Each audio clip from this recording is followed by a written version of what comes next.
Saudara, kita masih di Kompas Petang bersama saya Cynthia Rompas. Saudara, Kepala Badan Intelijen dan Operasi Khusus Israel atau Mossad, David Barnea mengucapkan terima kasih secara khusus kepada Badan Intelijen IS CIA yang telah terlibat dalam operasi serangan ke Iran. Barnea juga menambahkan intelijen Israel akan terus mengawasi proyek nuklir Iran di tengah berlangsungnya gencatan senjata yang telah disepakati dua negara.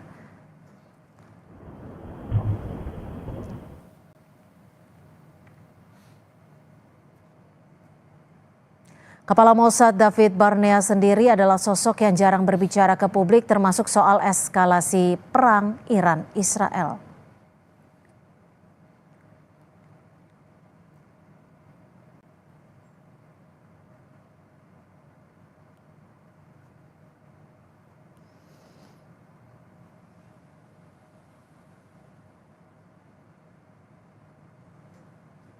אני רוצה להביע הערכה וגם הוקרה לשותף שלנו המרכזי, ה-CIA, על הפעילות המשותפת, על המבצעים שבאו לידי ביטוי, וגם לראש ה-CIA, שתמך במוסד בהבאת ההחלטות הנכונות, שבסופו של דבר אפשרו את המבצע הזה. אנחנו נמשיך לפקוח 7 עיניים על כל הפרויקטים שיש באיראן, שאותם אנחנו מכירים בצורה המעמיקה ביותר.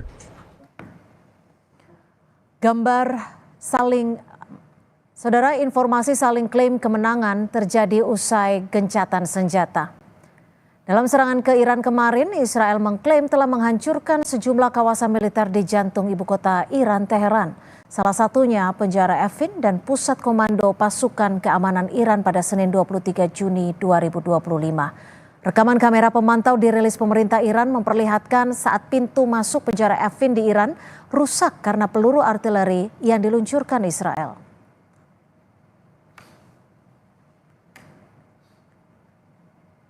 Dalam perang selama 12 hari, serangan Israel dan Amerika Serikat ke Iran menghancurkan 3 fasilitas nuklir Iran yang berada di Natanz, Isfahan, dan Arak. Israel juga merusak infrastruktur pertahanan udara di dekat Teheran dan peluncur rudal Iran. Akibat serangan Israel, 20 pejabat tinggi militer dan ilmuwan nuklir tewas.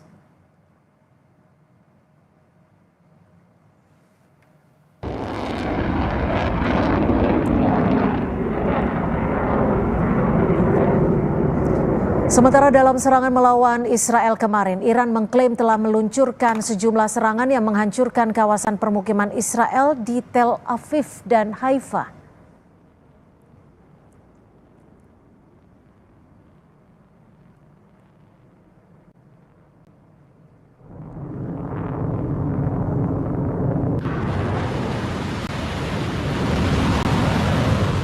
Pasukan Garda Revolusi Islam Iran juga mengklaim keberhasilannya dalam operasi penyerangan ke pangkalan udara Amerika Serikat di Qatar pada Senin 23 Juni 2025.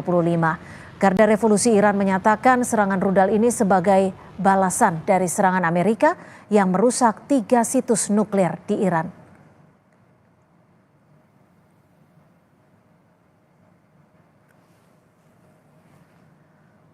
Sementara akibat serangan Iran ke Israel, kompleks militer di Kiryat Tel Aviv rusak. Tak hanya itu saudara, kerusakan sejumlah bangunan terjadi di permukiman warga Tel Aviv hingga kerusakan rumah sakit utama Soroka di Israel Selatan.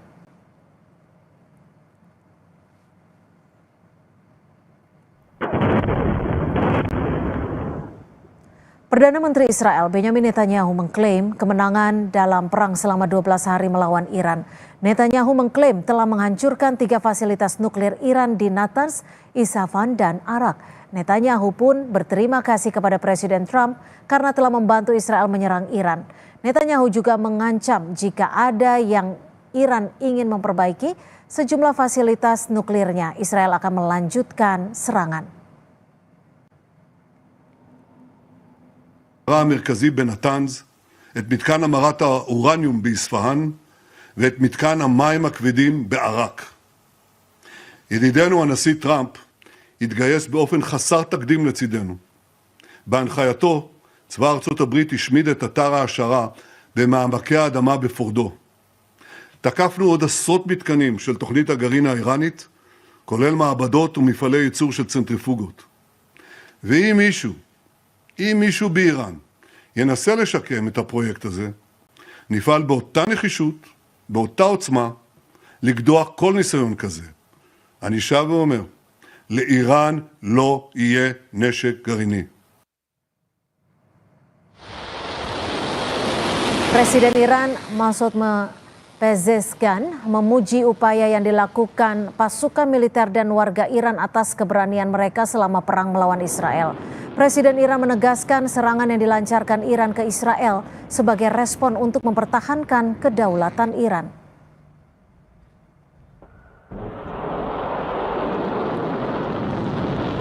خیلی در رابطه با اینکه مردم در این روند اگه اونا حمله کردن بیاد بریزن بیرون و اعتراض کنند و اعتصاب کنند حساب کرده بود. خب تصور نمی‌کردن یه چنین اتفاقی نیفته. 12 روز اینا زدند. حالا ما هم زدیم.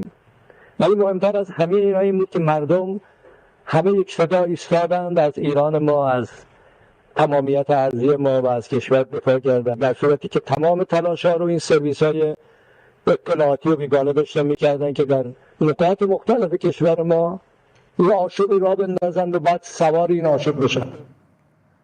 Presiden Amerika Serikat Donald Trump mengatakan akan melakukan pertemuan dengan perwakilan Iran pekan depan. Trump mengaku akan ada penandatanganan perjanjian yang melibatkan dua negara. Trump juga menyinggung peluang kesepakatan perjanjian nuklir yang melibatkan Iran dan Amerika. Menurutnya perjanjian itu tidak diperlukan pihak Amerika saat ini.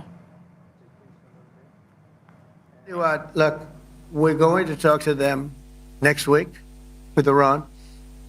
We may sign an agreement. I don't know. To me, I don't think it's that necessary. I mean, they had a war, they fought. Now they're going back to their world. I don't care if I have an agreement or not. The only thing we'd be asking for is what we were asking for before about we want no nuclear, but we destroyed the nuclear. In other words, that's destroyed. I said Iran will not have nuclear. Well, we blew it up. It's blown up to kingdom come, and so I don't feel very strongly about it. If we got a document, wouldn't be bad. We're going to meet with them, actually. We're going to meet with them. Israel dan Iran sama-sama mengklaim kemenangan dalam perang 12 hari. Sementara Presiden Amerika Serikat Donald Trump menyebut akan bertemu Iran dan tidak menutup kemungkinan untuk membicarakan sejumlah perjanjian. Lantas sampai kapankah gencatan senjata ini berhasil membuat kedua negara tidak lagi berperang? Dan apa arti klaim kemenangan antar negara ini? Kita bahas bersama mantan Duta Besar Indonesia untuk Iran. Sudah ada Mas Dian Wirengjurit. Selamat sore Mas Dian. Selamat sore Mbak Cynthia. Ya Mas Dian, ini sore, pemirsa. Selamat sore Mas Dian, terima kasih untuk waktunya. Ada klaim tiap negara Iran dan juga Israel saling menang dalam perang ini. Apa sebenarnya yang bisa dibaca dari klaim kemenangan Iran dan Israel ini? Terima kasih Mbak Cynthia. Begini, kalau kita dengar kata klaim itu semua negara yang terlibat perang pasti pada tahap tertentu akan saling mengklaim, bukan hal yang aneh. Tapi dalam konteks perang Iran dan Israel ini mari kita lihat yang kasat mata sajalah. Ya kan? Katanya 3 fasilitas nuklir Iran diserang hancur. Tapi kalau dilihat dari data-data saja kok tidak ada radiasi gitu loh yang keluar. Sementara kecelakaan di Fukushima Jepang karena bencana alam, terus kemudian Chernobyl karena kebocoran akibat kesalahan manusia, itu semua kadarnya hanya 3,67% uranium yang diperkaya. Tapi radiasinya sudah bisa menimbulkan banyak korban dan kota itu ditutup gitu loh. Yang katanya 3 situs nuklir ini pertama tidak ada radiasi. Kalau kemudian dibilang katanya hancur, ya pasti terganggu programnya. Tapi dunia pasti tahu dong bahwa situs nuklir Iran itu tidak hanya di 3 tempat gitu loh. Tersebar di berapa banyak yang katanya utama menurut versi barat itu ada 7. Ini tapi Mas Dian, 3 katanya. Ya, kalau kita lihat dari klaim kemenangan antara Iran sama-sama klaim menang, apakah ini ada kaitannya untuk memberikan citra kekuatan masing-masing negara ataupun legitimasi politik ya? Saya akan ke situ. Dari klaim fisik saja yang saya katakan, itu tidak masuk akal kalau Israel serta-merta menyatakan menang. Apalagi kalau kita lihat, kalau 1 lawan 1 anak-anak muda bilang apple to apple, Israel juga rusaknya parah kok, ya kan? Semua, ya bukan semua, instalasi militer dan pusat-pusat militer mereka juga terkena sasaran kok. Tapi kok bisa mengklaim menang, tanpa Amerika tidak akan bisa Israel bilang menang. Karena dibantu Amerika saja mungkin karena jelas lebih besar, tidak apple to apple. Ya kemenangan Israel sama Amerika buat saya tidak ada artinya. Tapi yang pasti ini Mbak Cynthia, orang juga tahu kok Iran dikeroyok. Apple to apple Israel sudah tidak ada artinya. Secara fisik dibantu oleh Amerika, mereka klaim menang. Padahal kalau mau jujur, secara politik dunia pasti memahami dan sekarang banyak masyarakat dunia yang justru pro Iran. Hal ini merupakan kemenangan politik yang luar biasa buat Iran dan tidak mudah buat Amerika mengembalikan citranya yang sudah terlihat pengecut dengan mengeroyok Iran. Mas Dian, ini kan saat ini gencatan senjata sedang dilakukan. Ada 12 hari perang. Lalu apa yang bisa dibaca dari gencatan senjata ini? Apakah ini hanya jeda taktis sementara atau bisa berlangsung untuk selamanya perdamaian ini? Kalau dibilang untuk selamanya, Mbak Cynthia, masih terlalu dini ya. So, kita lihat lagi-lagi kenyataan. Berapa kali gencatan senjata di Gaza itu diingkari oleh Israel dengan terus menyerang. Beberapa kata-kata Benjamin Netanyahu, Perdana Menteri Israel dan Presiden Amerika Donald Trump itu menurut saya tidak bisa dipercaya kok. Ketika dia bilang katanya tim perunding Amerika dan Israel dan Iran lagi berunding, totalnya Israel 3 hari kemudian menyerang. Ketika Trump bilang akan lihat 12 hari, 14 hari, 2 minggu untuk menentukan sikap Amerika, totalnya dia menembak 3 hari kemudian. Apakah masih bisa dipercaya dengan gencatan semacam ini? Buat saya, gencatan semacam ini jelas sementara, jelas merupakan jeda, tapi jedanya buat saya taktis karena masing-masing sekarang. Apakah Anda ingin menyatakan bahwa gencatan senjata ini betul yang dikhawatirkan oleh banyak orang adalah persiapan untuk perang selanjutnya? Kalau dibilang ke arah seperti itu ada benarnya, saya bisa memahami. Tapi kalau melihatnya dengan cara lain, saya cuma mau melihat ini masing-masing sedang mengevaluasi diri ya, sedang berkaca diri. Apa kira-kira akan siap untuk lanjutan khususnya Israel. Kalau bicara tidak dibantu Amerika, karena Amerika dengan gencatan senjata ini mulai menempatkan diri sebagai pihak di tengah. Tapi saya yakin tetap saja bias karena dalam prakteknya dia pasti akan pro Israel. Nah, dalam masa jeda ini kita lihat, tapi yang pasti Iran tidak akan tinggal diam seperti sudah kecolongan sebelumnya. Pasti akan konsolidasi dan kalau gencatan senjata ini tidak dipenuhi oleh Israel, yang terjadi mungkin akan lebih parah bagi Israel. Apakah ada kemungkinan atau potensi dari masing-masing negara untuk melanggar gencatan senjata ini, baik itu Iran maupun Israel? Kalau bicara geopolitik, kalau bicara hubungan internasional, semua kemungkinan itu kemungkinan bisa terjadi. Tapi kita lihat catatan sejarah. Catatan sejarah Iran itu perang dengan Irak. Dia diserbu oleh Irak. Irak masuk ke wilayah Iran. Usir kembali sampai Iran masuk ke wilayah Irak. Tapi ketika gencatan senjata, Iran malah sepakat untuk mundur ke perbatasan internasional sebelumnya. Artinya tidak tetap menduduki seperti Israel di Gaza atau di tepi barat. Nah, saya tidak bisa melihat karena secara geografis Israel dan Iran terpisah jauh, makanya tidak mungkin ada perang darat langsung atau perang laut. Yang ada hanya perang rudal dan perang pembom pesawat pembom. Nah, dari konteks ini saja, buat saya kemungkinan memang Israel sudah kepayahan, sudah letih, sudah kehilangan sebagian besar sumber dayanya. Saya pikir kalau saja Trump benar-benar objektif melihat kenyataan ini, mudah-mudahan gencatan senjata ini akan lama. Kalau kita bicara soal kekuatan militer nih, baik dari Iran maupun dari Israel, seberapa kuat masing-masing negara terkait kekuatan militer yang tersisa, baik itu personel, misil, nuklir, dan juga anggaran? Mbak Cynthia, Ya. memang secara kekuatan militer umum mungkin bisa dikatakan tentara. Masing-masing punya rudal, tapi tidak bisa, dalam konteks ini tidak bisa dibandingkan. Karena apa? Karena tidak mungkin terjadi perang darat atau perang laut. Jadi kalaupun Iran lebih kuat di laut, tidak ada bandingannya karena Israel negara kecil, angkatan lautnya juga di Laut Tengah, tidak akan ketemu. Kalau darat tidak akan mungkin terjadi karena harus melewati berbagai negara. Jadi yang bisa diperbandingkan adalah kemampuan kapal terbang dan rudalnya. Kalau dari kapal terbang, kapal-kapal jet tempurnya, Israel jelas lebih kuat karena dibantu oleh pesawat-pesawat jet mutakhir dari Amerika yang negara lain belum punya. Iran sendiri baru tahap pengembangan pesawat jetnya, tapi jet-jet Rusia baru sebagian datang, tapi jet lama masih ikut terbang. Secara angkatan udara, secara laga di udara, memang kelihatan Iran kurang kuat dalam segi pesawat tempurnya. Tapi rudalnya Iran, saya yakin jauh lebih banyak dari Israel. Oke, kalau jangkauan rudalnya bagaimana? Jangkauan rudal tidak ada masalah. Iran itu punya jangkauan rudal yang disebut rudal jarak peluru kendali, rudal jarak menengah. Israel juga punya. Jarak menengah itu adalah 500 sampai 5.000 kilo.